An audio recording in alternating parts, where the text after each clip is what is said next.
Agora, eu vou revelar para você, tá bom? O grande segredo, tá? Então, qual que é o segredo? O segredo é o seguinte, é porque a gente está comparando objetos diferentes sem um parâmetro comum. Deixa eu traduzir. A gente vai ter que transformar as atividades, as tarefas, aquilo que é mensurável na nossa equipe, na nossa atividade, aquilo que entrega resultados comprováveis, que a gente olha e fala assim, se tiver um memorando ali do outro lado, a elaboração de uma minuta de memorando, é porque alguém fez, ok? É o resultado de um trabalho, da produtividade de uma pessoa. Se tiver um parecer, é porque alguém fez, ok? Se tiver um termo de referência, é porque alguém fez, tá? Se tiver uma planilha, pronto, é porque alguém fez, tá? É o resultado do trabalho, você consegue comprovar, você consegue mensurar e saber que foi feito, tá joia? Então, você vai identificar esses trabalhos, tá bom? Aquilo que é mensurável, e você vai colocar tudo numa unidade de medida única. Esse é o grande segredo, é estabelecer uma unidade de medida única. E que unidade de medida é essa? Eu chamo aqui na minha metodologia aqui de pontos, tá bom? Você vai transformar tudo em pontos. Traduzindo, o que a pessoa vai ter que entregar de produtividade? Ela não vai entregar um termo de referência, um memorando, um projeto básico, um parecer. Não. Ela vai entregar de produtividade pontos. O que você vai cobrar dela? Ah, Francisco, é porque a comissão lá diz que é o seguinte, que o servidor tem que fazer a produtividade e mais, né, do expediente ali, de uma pessoa no presencial, e mais um percentual de incremento, porque a pessoa está em teletrabalho, tá bom? E aí eu não estou nem discutindo ainda, tá bom? Vou fazer até uma live sobre isso depois, sobre esse incremento. Alguns órgãos cobram esse incremento a mais de produtividade. Mas ok, cobrou 15% a mais de produtividade, por exemplo, tá bom? E aí, eu coloco a meta para a pessoa fazer um parecer, e aí eu falo, então você tem que fazer mais 15% de um parecer, de um outro parecer. E serve de quê 15% de outro parecer? Não serve para nada, né? Ou parecer serve pronto ou não está pronto, tá bom? E como é que eu vou fazer isso? Então começa a ter essa dificuldade. Então você não vai fazer. O que você vai estabelecer é pontos. E aí, esses pontos você vai colocar, se quiser, um percentual em cima desses pontos, um incremento em cima desses pontos, dessa meta por pontos, para a pessoa entregar, tá bom? Então, de uma maneira muito simples, muito prática de fazer. Qual que é a grande jogada aqui? Eu vou ensinar o passo a passo, tá? No curso que eu faço, eu pego pela mão, tá bom? Então, tem muita gente que diz assim, na minha unidade não tem teletrabalho e tal, porque não dá e tal. Então, eu pego pela mão no curso e faço a metodologia dos 8 passos da metrificação, tá bom? Eu vou dar uma resumida nela aqui de uma maneira muito básica, tá bom? Só para você pegar aí a ideia, tá? Mas eu pego pela mão. É uma metodologia que você estabelece meta com 8 passos, tá bom? 8 passos da metrificação, tá joia? Então, como é que funciona o raciocínio? Funciona o seguinte, primeira coisa que você vai fazer é, você vai listar, identificar quais são os trabalhos, ok? Que apresentam resultados, que apresentam, né, evidências de que foram feitos, ou seja, são comprováveis. Um memorando elaborado, um ofício elaborado, um relatório, uma planilha, um parecer, tá? E aí você leva aí para a sua realidade o que dá para você ver e que sai lá do outro lado. Ou seja, tem um insumo que você dá para a pessoa e fala, faz isso, a pessoa processa, trabalha e entrega um produto, ok? Entrega um resultado. Tranquilo? Então você vai identificar esses. E esse é também uma das ciladas que o gestor cai. Ele quer estabelecer metas para tudo, né? Para a equipe inteira, para todas as atividades, e se alguma dessas atividades não der certo, ele fala, tá vendo? Não dá, na minha atividade não dá. Não precisa ser para tudo, tá bom? Tem algumas atividades que não são metrificáveis, não dá para a gente estabelecer metas, tá bom? Tranquilo, tá tudo bem. E quem vai fazer, preciso que essa atividade precisa ser feita? Precisa quem estiver no presencial, tá bom? Porque ali vai fazer o que estiver necessário durante o período de expediente. Enquanto ele estiver naquela hora, ele está produzindo, ok? Está à disposição para fazer o que for preciso. Não necessariamente metas. Quem está em teletrabalho, não. Tem que entregar resultados, produtividade, tá bom? Então, você passa para eles. Então, você lista tudo. Lista os procedimentos que você conseguir identificar, tá bom? Na sua unidade aí. Se só conseguir identificar um, tá tudo bem. Só bota um. Conseguir identificar dois, tá certo? Bota dois, ok? Então, você vai listar. Eu estou chamando aqui, ó, de procedimento A, procedimento B, procedimento C, tá bom? Só para a gente exemplificar aqui, vamos supor que a gente colocou. Podia ser projeto básico, termo de referência, relatório, tá? Podia ser memorando, ofício, qualquer outra coisa, tá joia? Beleza? Tudo aquilo que entrega, tá? Resultados, perfeito? Reunião, Não, reunião não entrega resultado, tá bom? Fazer a memória da reunião pode ser um resultado, ok? Fazer a memória da reunião pode ser um resultado. Participar de reunião não entrega resultado. E aí, como é que é? Me mostra aí que você... Entendeu? Não é mensurável, tá joia? Beleza. Então, o que a gente vai fazer? Esse é o primeiro passo. Listou. Agora, a gente vai separar esses procedimentos se der para separar. Pode ser que você diga assim, Francisco, nem todo termo de referência é igual. Tem termo de referência que demora mais, tem outros que demoram menos, tem um que é mais complexo, tem uns que precisa ser um engenheiro para poder fazer, tá? Qual que é a pegada? A pegada é o seguinte, você vai separar esses procedimentos, quantos der, ainda que seja parecer da matéria tal, parecer da matéria tal, parecer da matéria tal, tá bom? Para quê? Vai separar desde que seja viável essa separação, desde que seja fácil, dê para fazer, tá bom? Essa separação. E se não der, se não der, azar, tá bom? Bota tudo parecer, não tem problema nenhum. Com o tempo, vocês vão identificando esses critérios que são viáveis de separação para tornar mais, vamos dizer assim, mais granulado o tipo de trabalho, tá? Então, você vai ter uma granulometria maior aqui de tipos de procedimento, tá joia? Então, procedimento A, que é um relatório, então você vai ter relatório anual é um tipo, relatório mensal é outro tipo, relatório, beleza? Então, só para ilustrar aí para gente. Então, você vai separar isso daí pelos critérios viáveis. E aí você vai fazer o seguinte, aqui é o grande ponto, você vai colocar, a partir do momento que você separou pelos critérios que são viáveis, que dá para separar, então não inventa. E pelo tamanho da letra, porque demora mais se a letra for pequenininha. Não, meu filho, eu não vou separar pelo tamanho da letra, azar, tá bom? Embute isso daí, tá joia? Então, beleza.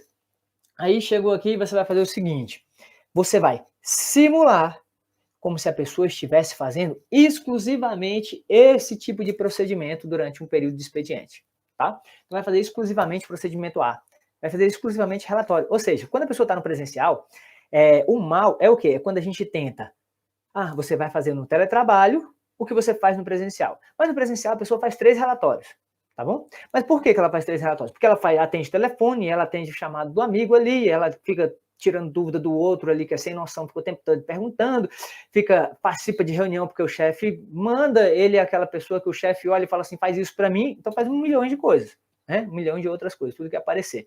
E ainda assim faz 3 relatórios. Agora, se ela tivesse focada em casa, ela fala assim, nossa, eu fazia esses 3 relatórios facinho.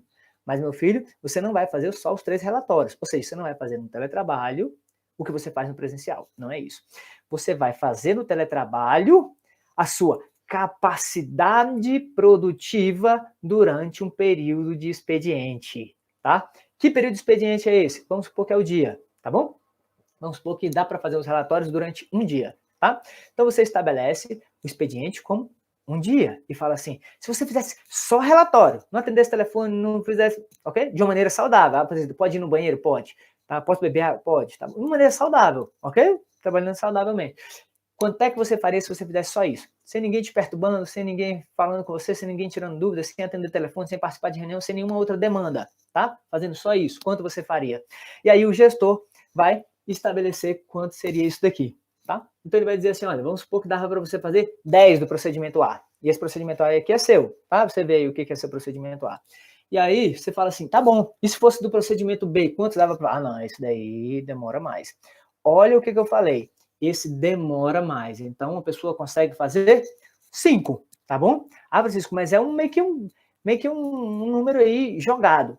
É um número jogado com base em um monte de informações que o gestor tem, tá? Então o gestor tem informação já do histórico, tem informação do feedback de quem faz, de quem trabalha, né?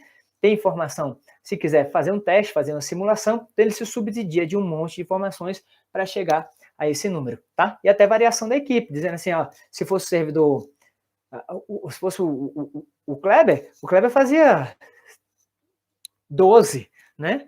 Já que é o Carlos não, o Carlos só faz 2, porque o Carlos é devagarzinho demais, tá bom? Então o gestor vai estabelecer esse número aqui, um número razoável, tá joia? E aí o que ele vai fazer? O outro procedimento C, vamos supor que é o que demora mais, então ele demora 2, dá para fazer 2. Agora, olha o critério que a gente usou. O critério para estabelecer o quanto dá para fazer, para separar esses tipos de procedimentos. Pelo critério do tempo de execução. Eu quero saber quanto tempo demora para fazer esse resultado, tá bom? Quanto tempo demora para processar, para a pessoa trabalhar e entregar esse resultado. Tranquilo? Ah, mas e a complexidade? Por exemplo, tem um tipo de parecer que só quem pode fazer é um engenheiro.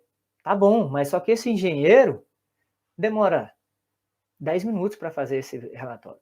Mas é porque ele estudou muito, né? Eu sei. Não estou falando de complexidade de serviço, tá bom? Para a gente separar aqui. O que importa é o tempo de execução, tranquilo? Para você chegar a esse número aqui de estabelecer a capacidade produtiva de um servidor naquele tipo de procedimento, tá joia?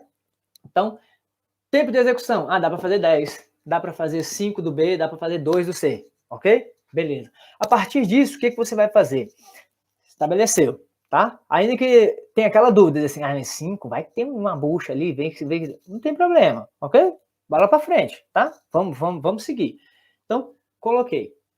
Aí, cheguei aqui, então eu disse o quê? Olha, então vou fazer assim agora. Agora eu vou estabelecer uma unidade de medida única. Ou seja, vou pegar todos e colocar como pontos. Eu vou pegar o procedimento mais rápido, que é o que dá para fazer mais, tá bom? Mais rápido, que é o que dá para fazer mais, e vou dizer que ele vale 1 ponto, tá bom? Vou dizer que ele vale 1 ponto. Ou seja, cada procedimento A vale 1 ponto. Tranquilo? Beleza. Beleza. Se esse aqui vale 1 ponto e dá para fazer 10, esse aqui, que dá para fazer 5, vale quantos pontos? 2. Tranquilo? Beleza? Só fazendo aqui a proporção. Se esse aqui, que dá para fazer 10, vale 1 ponto, esse aqui, que dá para fazer só 2 no dia, né? 2 durante o período de expediente. Quanto que ele vale? Vale 5 pontos. Ok? Aqui é pontos. Aqui é quantidade. Ok? Esse número aqui, ó, é onde o gestor vai ter que ter mais coragem, vamos dizer assim, tá bom? Porque quem é que vai estabelecer? O gestor. Esse número aqui ele vai ser influência para o resto, tá bom? Então, Francisco, mas não é tão exato assim. Não precisa ser exato. Precisa ser mais justo, ok? É diferente da gente fazer o cenário que a gente queria antes, dizer assim, ó, qualquer entrega vale uma entrega. Todo procedimento A é igual, todo procedimento B, todo procedimento C é igual, então todos são iguais. Aí fica injusto, ok? A gente está fazendo aqui é reduzindo a injustiça, considerando que um procedimento demora mais que o outro, tá? Então, beleza. Coloquei aqui, isso daqui vale 1 ponto, esse vale 2 pontos, esse vale 5 pontos. Olha a sacada. A partir do momento que a gente coloca uma meta para a equipe, a gente vai colocar a meta de quantos relatórios a pessoa tem que fazer? Quantos pareceres? Quantos memorandos? Não. A gente vai colocar uma meta de pontos, é a nossa unidade de medida, ok? Nós igualamos todos os tipos de procedimentos, né, para uma unidade de medida única, pontos. Então, eu vou chegar aqui e vou dizer o seguinte, ó, vamos supor que a meta seja, eu vou estabelecer a meta, eu sou o gestor, tá bom? Vou estabelecer a meta. Meta 10. Vocês têm que produzir durante um período de expediente 10 pontos. Como assim? 10 pontos de quê? 10 pontos de qualquer coisa. 10 pontos do que eu distribuir para você, 10 pontos do que tiver para fazer, 10 pontos do que você souber fazer, do que for distribuído para você, tá bom? Então, Francisco, lá na minha unidade, é variado. Tem gente que a pessoa faz memorando, depois ela faz um relatório, depois ela faz uma planilha, depois ela faz um monte de coisa. Ok, não tem problema, a gente vai distribuir. Então, o que você vai fazer? Você vai distribuir para ela quanto, né? Você vai distribuir, por exemplo, um procedimento desse, tá bom? Aqui ela já fez 5 pontos. Você vai distribuir, por exemplo, um procedimento desses. Aqui ela já vai fazer 2 pontos. Tá bom? Aqui ela já fez 7 pontos, certo? E aqui você vai distribuir 3 pontos. 3 desses daqui. Para a pessoa fazer 3 pontos. Tá? 3 mais 2 mais 5, 10 pontos. Perfeito. A pessoa cumpriu a produtividade, cumpriu o expediente fazendo tipos variados de procedimentos, tipos de produtos diferentes, ok?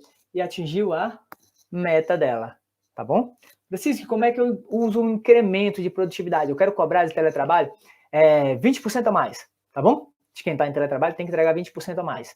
Então, você vai fazer o quê? Se a meta é 10 pontos, o incremento de produtividade mais 20%, você diz, olha, quem está em teletrabalho tem que produzir 12 pontos. E aí você dá insumos de qualquer coisa para a pessoa produzir e entregar a produtividade. 12 pontos. Certinho? Pessoal, Olha que lógica legal. Francisco, quando eu mostro isso daqui, o pessoal fala assim, nossa, cara, você salvou a minha vida, porque a dificuldade que eu tinha era essa, né? Como é que eu vou calcular? Como é que eu vou fazer isso? E por que a vantagem de colocar pontos?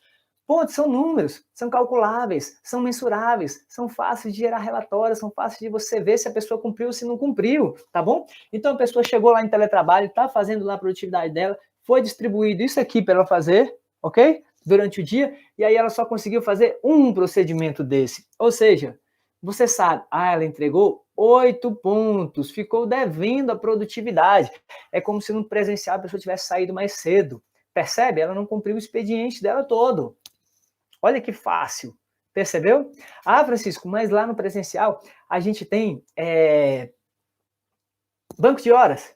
Perfeito. Então você dá mais insumo para a pessoa e aí ela vai produzir 5 desses aqui. 5 não, 6, tá? Beleza? Você fala, tá bom, você pode fazer até 6 desse daí. E aí ela vai entregar 6, 8, 13 pontos. Oxi, peraí, Francisco. Mas a meta dela era 10 ou 12 pontos. Então ela ficou com saldo. 2 pontos aqui ou então 1 ponto ali, ok?